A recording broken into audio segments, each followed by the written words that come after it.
ಅಪರಾಧ ಮಾಡಿದ್ದೇನೆ ಅಂತ ನನಗೆ ಶಿಕ್ಷೆ.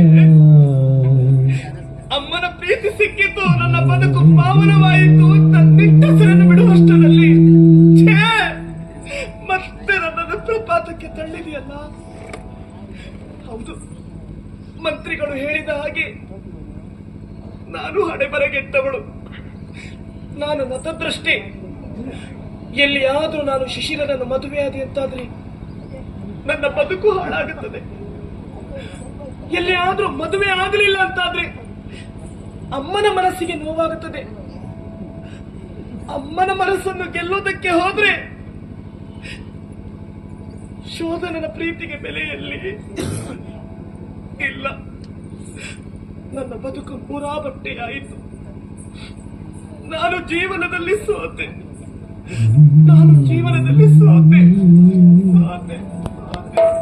ಮೇದಿನಿ ವಿನುತ ಶೋಧನಲಿಗನು ಈ ಪ್ರೇಮವ ವನಕ್ಕೆ ತೆರಳುವೆ ಎನ್ನುತ್ತ ಬಂದಳು ಸದಯ ನಿರುವೆಡೆಗೆ. ಶೋಧನ, ಇಲ್ಲಿಯವರೆಗೂ ನಾನಿನ್ನನ್ನು ಪ್ರಾಮಾಣಿಕವಾಗಿ ಪ್ರೀತಿಸಿದವಳು. ಪ್ರೀತಿಯ ದ್ಯೋತಕವಾಗಿ ನಾನಿನಿಗೆ ಪತ್ರವನ್ನು ಬರೆದ್ರೆ ನಿನ್ನ ಉತ್ತರ ಒಂದು ದಿನದ ಸುಖವನ್ನು ನೀಡುತ್ತೇನೆ ಬಿಟ್ಟರೆ ನಿನ್ನನ್ನು ಮದುವೆಯಾಗುವುದಕ್ಕಾಗುವುದಿಲ್ಲ ಅಂತ ಆಡಿದೆಯಲ್ಲ. ನೋಡು, ನೀನು ನನ್ನ ಕುರಿತಾಗಿ ಏನೇ ತಿಳಿದುಕೋ. ನಾವು ಕಾಡಿನವರು ಶೋಧನ, ನಾವು ಮುಕ್ತರು. ಒಬ್ಬರನ್ನು ನಾವು ನಂಬಿದ್ರೆ, ಒಬ್ಬರನ್ನು ನಾವು ಪ್ರೀತಿಸಿದ್ರೆ ಪ್ರಾಮಾಣಿಕವಾಗಿ ಪ್ರೀತಿಸ್ತೇವೆ. ನಮ್ಮಲ್ಲಿ ವಂಚನೆ ಏನು ಅಂತ ತಿಳಿದಿಲ್ಲ. ನೋಡು, ಇನ್ನು ನಾನು ಇಲ್ಲಿ ಉಳಿಯುವುದಿಲ್ಲ. ನಾನು ಕಾಡನ್ನೇ ಸೇರುವವಳು, ಕಾಡಿನಿಂದಲೇ ಬಂದವಳು. ಹೋಗುವ ಮೊದಲು ಮನದ ದೇವರನ್ನು ಕಾಣುವ ಆಸೆಯಿಂದ ಓಡೋಡಿ ಬಂದಿದ್ದೇನೆ. ನೀನು ಹೇಳಿದ ಹಾಗೆ ನಿನಗೆ ದೇಹವನ್ನು ಸಮರ್ಪಿಸುವುದಕ್ಕಾಗಿ ಬಾಯಿಗೆ ಬಂದ ಹಾಗೆ ಮಾತಾಡಬೇಡ. ನಿನ್ನ ದೇಹ ಸುಖವನ್ನು ನಾನು ಬಯಸಿದ್ದೆ ಹೌದು ಅಂತಾದ್ರೆ ಇವತ್ತಲ್ಲ, ಆವತ್ತಿನ ದಿವಸವೇ ರಾಜೇಶ್ವರಿ ಅಂತಃಪುರದಲ್ಲಿ ಇರುವಂತ ನಿನ್ನನ್ನು ಬಲತ್ಕರಿಸಬಹುದಿತ್ತು. ನಾನು ನನ್ನ ಪ್ರೇಮ ನಿವೇದನೆಯನ್ನು ಪ್ರಾಮಾಣಿಕವಾಗಿ ನಿನ್ನಲ್ಲಿ ಹೇಳಿಕೊಳ್ಳಲಾಗದ ಅಸಹಾಯಕನಾಗಿರುವಂತಹ ಸಂದರ್ಭ. ವೈಕುಂಠನ ಕೈಯಲ್ಲಿ ಪತ್ರವನ್ನು ಬರೆದು ನಿನಗೆ ಕಳಿಸಿಕೊಟ್ರೆ ನೀನೇನಂತ ಉತ್ತರವನ್ನು ಬರೆದಿ? ನಾನೊಬ್ಬ ಕಾಮುಕ ಎನ್ನುವ ಹಾಗೆ ತಿರಸ್ಕಾರ ಭಾವನೆಯಲ್ಲಿ ನನ್ನನ್ನು ನೋಡ್ಲಿಲ್ವ ನೀವು? ನೀನಲ್ಲೋ ಪತ್ರವನ್ನು ಬರೆದವಳು. ಯಾವ ಪತ್ರ? ನಾನು ಕಳಿಸಿದ ಪತ್ರಕ್ಕೂ ಪ್ರತ್ಯುತ್ತರವಾಗಿ ಕೊಟ್ಟದ್ದು ನೀನು ಹಾಗೆ ಅಲ್ವಾ? ನಾನೊಬ್ಬ ಕಾಮುಕ ಎನ್ನುವ ಹಾಗೆ. ಯಾರಲ್ಲಿ ಕಳಿಸಿದೆ? ವೈಕುಂಠದ ಹತ್ತಿರದಲ್ಲಿ. ಇಲ್ಲ, ನನಗೆ ಯಾವ ಪತ್ರವೂ ಸಿಗಲಿಲ್ಲ. ಯಾವ ವೈಕುಂಠನು ನನಗೆ ಪತ್ರವನ್ನು ನೀಡಲಿಲ್ಲ. ಅದು ಬೇಡ ಬಿಡು. ನಾನು ನೀಡಿದ ಪತ್ರಕ್ಕೆ ನೀನು ಯಾಕೆ ಆ ರೀತಿಯಾಗಿ ಕಟುವಾಗಿ ಉತ್ತರಿಸಿದೆ? ಯಾಕೆ ಆ ಪ್ರತ್ಯುತ್ತರವನ್ನು ನೀಡಿದೆ? ನೀನು ನನಗೆ ಪತ್ರವನ್ನು ಬರೆದಿದ್ದೀಯ. ಹೌದು. ನೀನು ಕೊಟ್ಟ ಪತ್ರ ನನ್ನ ಕೈ ಸೇರಲಿಲ್ಲ ಮೇದಿನಿ. ನಾನು ವೈಕುಂಠನಲ್ಲಿ ಕೊಟ್ಟ ಪತ್ರವನ್ನು ವೈಕುಂಠನಿಗೆ ನಾನು ಪತ್ರ ಬರೆದ. ಹೌದು, ಅದು ನಿನ್ನ ಕೈ ಸೇರಲಿಲ್ಲ. ಹಾಗಂತ ನೀನು ಬರೆದ ಉತ್ತರ ನನ್ನ ಕೈ ಸೇರಿಲ್ಲ. ನೀನು ಬರೆದ ಪತ್ರ ನನ್ನ ಕೈ ಸೇರಲಿಲ್ಲ, ನಾನು ಬರೆದ ಉತ್ತರ ನಿನ್ನ ಕೈ ಸೇರಿಲ್ಲ. ಹಾಗಾದ್ರೆ ವೈಕುಂಠ ನಮ್ಮನ್ನು ವಂಚಿಸಿದ್ರೆ? ಇಲ್ಲಿ ಯಾರು ವಂಚಿಸಿದವರು ಎನ್ನುವುದು ಪ್ರಧಾನ ಅಲ್ಲ ಮೇದಿನಿ. ಏನು? ಈಗ ಒಂದು ಸತ್ಯ ನನಗೆ ಅರ್ಥ ಆಗಿದೆ. ವಿಧಿ ನಮ್ಮ ಜೀವನದಲ್ಲಿ ಯಾವೆಲ್ಲ ಆಟವನ್ನು ಆಡಿರಬಹುದು, ಆದ್ರೆ ಪ್ರಾಮಾಣಿಕವಾದಂತ ಪ್ರೀತಿಗೆ ಬೆಲೆ ಸಿಕ್ಕೇ ಸಿಗ್ತದೆ ಎನ್ನುವುದು ಈಗ ನನಗೆ ಅರ್ಥ ಆಯಿತು. ನಿನ್ನ ಮನಸ್ಸಿನ ಭಾವ ಏನೆನ್ನುವುದನ್ನು ಹೇಳಿಕೊಳ್ಳುವುದಕ್ಕೆ ಅವಕಾಶ ನನಗೆ ಸಿಗಲಿಲ್ಲವಾಗಿತ್ತು. ನನ್ನ ಮನಸ್ಸಿನ ಭಾವ ಏನೆನ್ನುವುದನ್ನು ಹೇಳಿಕೊಳ್ಳುವುದಕ್ಕೆ ನನಗೆ ಅವಕಾಶವಿಲ್ಲವಾಗಿತ್ತು. ಈಗ ಆದ್ರೂ ಹೇಳಬಹುದು ನೀನು? ಈಗ ಹೇಳ್ತೇನೆ ಕೇಳು. ಏನು? ನನ್ನ ಜೀವದ ಕೊನೆಯ ಉಸಿರಿರುವವರೆಗೆ ನಿನ್ನನ್ನಲ್ಲದೆ ಮತ್ತೊಬ್ಬರನ್ನು ನಾನು ಬಯಸುವವನಲ್ಲವೇ? ಮೆಚ್ಚಿದನು ಸತ್ತೈರ್ಯ ತ್ಯಾಗಕ್ಕೆ ಮುಚ್ಚುತ್ತಾಗೆಯ ಕಣ್ಣೋಟದಲ್ಲಿ ನುಡಿದ ಮನದ ಭಾವನೆಯ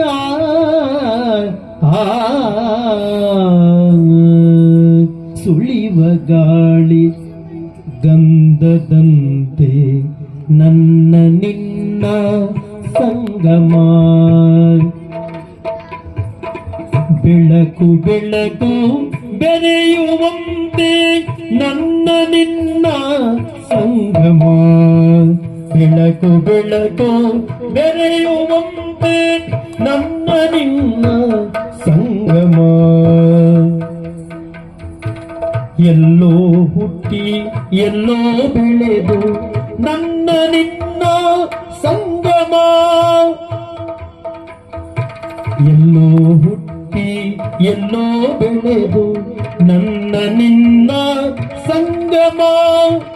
ಬೆಳ್ಳಿ ಬಾನು ಚಂದ್ರನಂತೆ ನನ್ನ ನಿನ್ನ ಸಂಗಮ.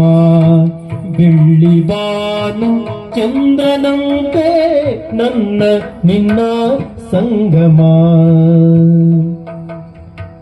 ತೇಲಿ ಬರುವ ಗಾನದಂತೆ ನನ್ನ ನಿನ್ನ ಸಂಗಮ. ತೇಲಿ ಬರುವ ಗಾನದಂತೆ ನನ್ನ ನಿನ್ನ ಸಂಗಮ. ಹಾಲು ಜೇನು ಮಧುರ ಬಂದ ನನ್ನ ನಿನ್ನ ಸಂಗಮ. ಹಾಲು ಜೇನು ಮಧುರ ಬಂದ ನನ್ನ ನಿನ್ನ ಸಂಗಮ. ನಿನ್ನ ನನ್ನ ಸಂಗಮ. ನನ್ನ ನಿನ್ನ ಸಂಗಮ. ಸಂಗಮ ಸಂಗಮ.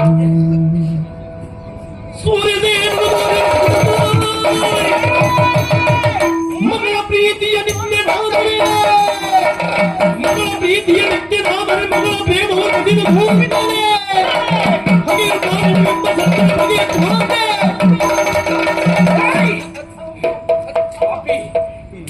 ನೀನು ಮನುಷ್ಯನ ಮೃಗ ಮರೀನು. ಅದಲ್ಲದೆ ಹೋದ್ರೆ ಮಗಳ ಪ್ರೀತಿ ಕೊಟ್ಟೆ ನಿನಗೆ. ನಿನ್ನ ಈ ಬಾಯಲ್ಲಿ ಮಗಳು ಅಂತ ಕರೆದ್ರೆ ಅವಸರ ಮಾಡಿ ಹೆಸರು ಕೊನೆ ನೀನು ಅಂತ ನನಗೆ ಈಗ ಅರ್ಥವಾಗ್ತಾ ಇದೆ. ಓಹೋ, ಬಾಯಿ ತುಂಬ ಮಗಳೇ ಅಂತ ಕರೆದ ನನ್ನ ಮಗಳ ತೊತ್ತನ್ನ ಕಸಿದುಕೊಳ್ಳುವ. ಏನಂತೆ? ಯಾಕೆ ಅವಸರದ ಬುದ್ಧಿಯನ್ನು ಕೊಡ್ತೀರಿ? ಆಲೋಚನೆ ಮಾಡಿ ನೋಡಿ. ಅವತ್ತಿನ ದಿವಸ ನನ್ನ ಎಲ್ಲ ಕಾರ್ಯವನ್ನು ಕಂಡು ಮಗಳನ್ನು ಕೊಟ್ಟು ಮದುವೆ ಮಾಡ್ತೀನಿ ಎನ್ನುವ ಹಾಗೆ ನೀವು ಹೇಳ್ತೀರಿ ಬಿಟ್ಟರೆ ನನ್ನ ಅಭಿಪ್ರಾಯವನ್ನು ನೀವು ಕೇಳಿದ್ದೀರಾ? ಅಂದ್ರೆ ನಿಮ್ಮ ಮಗಳನ್ನ ಬಯಸಿದವ ನಾನಲ್ಲ. ನಾನು ಜೀವನದಲ್ಲಿ ಮದುವೆ ಆಗುದಿದ್ದೆ ಮೇಧಿನನ್ನು ಹೊರತು ಮತ್ತೊಬ್ಬರನ್ನಲ್ಲ. ನೀನು ಇಲ್ಲ, ನನ್ನ ಮಗಳನ್ನು ಮದುವೆ ಆಗುದಿಲ್ಲ. ಇವಳನ್ನು ಮದುವೆ ನುಡಿಗೇಡಿರೋ ಹೃದಯ ಕಾದಡಿ.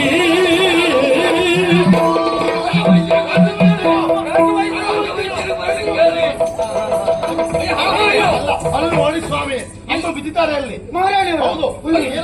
ನೀವು ಬರಬೇಡಿ, ನೀವು ಬರಬೇಡಿ. ಬೋಳೆ ಹೋಗ್ಲಿ, ಬೋಳೆ ಭಾಳ ಹಾಕೊಳ್ಳಿ. ಎಂತ ಆಯ್ತು ಮಾರ್ರೆ,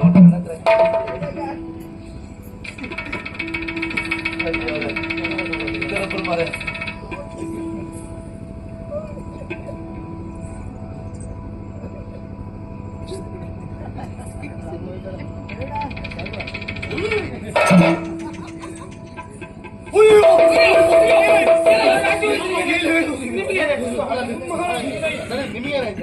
ಯಾರು ಮಾತಾಡಬಾರದು.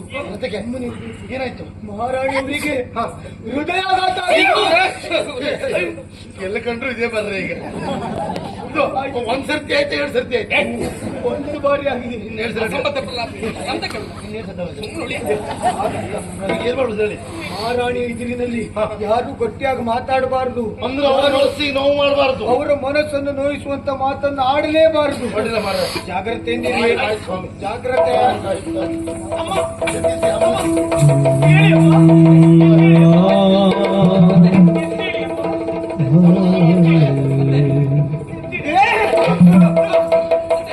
ಇವಳು ಮುಖ ಮುಖ ನೋಡ್ಲಿಕ್ಕಿಲ್ಲ. ಬಂತುಗಳೇ, ಮೊದಲು ಇವಳು ಮಹಾರಾಣಿಯವರ ಆಜ್ಞೆ ಆಗಿದೆ. ಹೋಗಾಚಿ ಹೋಗು. ತರಗಲೆವುದು ಹಸಿರೆಲೆ ಚಿಗುರಿ ಮರದಲ್ಲಿ ಬರಿ ಚೀರಾಟ. ಇರುಳನು ಮೀರಿ ಬೆಳಕನು ತೋರಿ ಮೆರೆವನು ರವಿ ಓರಾಟ. ಅಲ್ಲಿನ ತೀರ ಇಲ್ಲಿನ ತೀರ ಬಲ್ಲುದೆ ನೀರಿನ ಸಾಲ. ನಿಲ್ಲದ ಓಟ ಬಾಳಿನ ಪಾಠ ಇಲ್ಲಿದೆ ಪರ್ಣಕುಟೀರ. ಇಲ್ಲಿದೆ ಪರ್ಣಕುಟೀರ.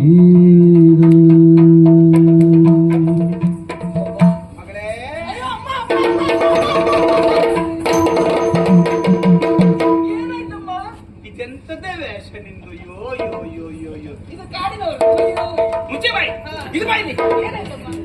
ನಿನಗೇನು ಅರ್ಥ ಆಗುದಿಲ್ಲ ಯಾಕಮ್ಮ? ಅದೇ ಹೋದ್ರೆ ನಾಳೆ ಅಂತ ಹೇಳಿದ್ರೆ ಶೋಧನ ಕೈ ಹಿಡಿದು ಮಹಾರಾಣಿ ಆಗ್ಬೇಕಾದ ನೀನು ಇದೆಂತದ ಇದು ಹಕ್ಕಿ ಪಿಕ್ಕಿ ವೇಷ ಚಂದ ಕಾಣುದಿಲ್ವಾ? ಏ ನಾಳೆ ಅಂತ ಹೇಳಿದ್ರೆ ಶೋಧನಿಗೂ ನಿನಗೂ ಮದುವೆ ಮಂತ್ರಿಗಳೇ ಇನ್ನು ತಡ ಮಾಡುವುದು ಸರಿಯಲ್ಲ ನಮ್ಮ ಕೈ ಮೀರಿ ಹೋಗ್ತಾನೆ ಶೋಧನೆ ಎನ್ನುವುದಕ್ಕೆ ಅನುಮಾನ ಆದಷ್ಟು ಬೇಗ ಆಗ್ಬೇಕು. ಆದಷ್ಟು ಬೇಗ ಮದುವೆ ಸಿದ್ಧತೆ ಮಾಡಿ ನೀನು ಇವೆಲ್ಲ ತೆಗೆದು ಹಾಕಿ ಮದುವೆ ಗಿತ್ತಿಯಾಗಿ ಸಿದ್ಧರಾಗ್ಬೇಕು ನೀನು. ಒಂದು ಮಾತಮ್ಮ, ಏನು ಅಮ್ಮ ನಿಮ್ಗೇನೋ ಶೋಧನೆ ಇಷ್ಟ ಆಗಿರಬಹುದು, ಅದು ನನ್ನ ಮನಸ್ಸಿನ ಆಸೆ ಏನಂತ ಕೇಳಿದ್ದೀರಾ ನೀವು? ಏನಾಗಿದೆ ಈಗ ನನ್ನ ಗುಣ ಸ್ವಭಾವಕ್ಕೆ ಒಪ್ಪುವಂತಹ ಹುಡುಗನನ್ನು ನಾನು ಆರಿಸಿಕೊಳ್ತೇನೆ. ನಿನಗೆ ಆ? ಏನು ಈಗ ಒಂದು ಮರದಲ್ಲಿ ಮಾವಿನ ಹಣ್ಣು ಆಗ್ತದೆ, ಹಾಗಂತ ಎಲ್ಲರೂ ಮಾವಿನ ಹಣ್ಣನ್ನು ಇಷ್ಟಪಡ್ಬೇಕಂತಲೇ ಉಂಟಾ? ಇಲ್ಲ ಕೆಲವರಿಗೆ ಯಾರು ಇಷ್ಟ ಕೆಲವರು ಹಲಸಿನ ಹಣ್ಣನ್ನು ಇಷ್ಟಪಡುವವರಿದ್ದಾರೆ. ಹಾಗೆಯೇ ಶೋಧನ ನಿಮ್ಗೆ ಇಷ್ಟ ಆಗಿರಬಹುದು ನನಗೆ ಮದುವೆ ಮಾಡಿಸ್ಬೇಕಂತ, ಆದ್ರೆ ಶೋಧನ ನನ್ನ ಮದುವೆ ಆಗ್ಲಿಕ್ಕೆ ನನಗೆ ಮನಸ್ಸಿಲ್ಲ ಅಮ್ಮ. ಎಂತ ಕೆಲಸ ಮಾಡೋದಕ್ಕೆ ಮಂತ್ರಿಗಳೇ ಅಮ್ಮ, ನೀವು ಯೋಚನೆ ಮಾಡಬೇಡಿ, ನೀವು ವಿಶ್ರಾಂತಿ ಪಡೆದುಕೊಳ್ಳಿ. ಅವಳಿಗೆ ನಾನು ಹೇಳ್ತೇನೆ. ನಾನು ಅಂದ್ರೆ ಆಯ್ತು ಅವಳಿಗೆ. ನಾನು ಮದುವೆ ಆಗ್ತೀನಿ. ಮಗಳೇ ನೀ ದುಡುಕದೆ ಕೇಳನ್ನ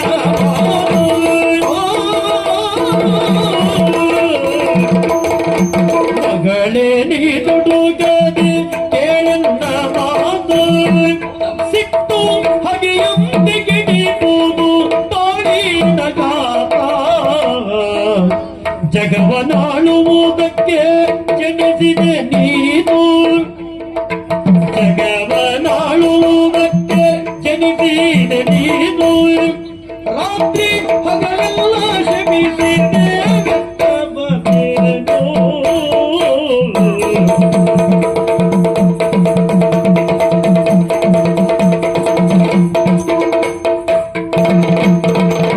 ಮಗಳೇ ದುಡುಗದೆ ಕೇಳಲ್ಲ ಮಾತು ಸಿಟ್ಟು ಹಗೆಯಂತೆ ಗಿಡಿಪುದು ಬಾಳಿನ